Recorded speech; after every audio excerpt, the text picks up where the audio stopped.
कंबर में उपरनदी सिंध तहवीद सिंध के उन्वान के तहत दाखिला मुहिम के सिलसिले में एक रैली निकाली गई। शुरका ने बैनर्स उठा रखे थे और नारे लगा रहे थे, परनदी सिंध तहवीद सिंध।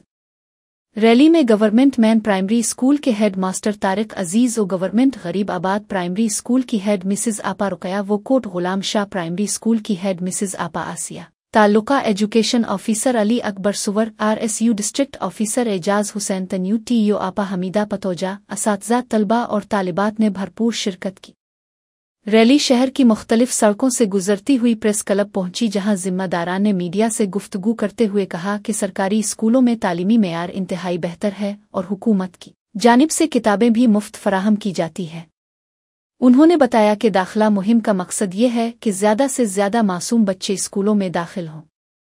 तालीमी अमलदारों ने मज़ीद कहा कि तालीम हर बच्चे का बुनियादी हक है, इसलिए हम सबको दाखिला मुहिम में बढ़ चढ़कर हिस्सा लेना चाहिए।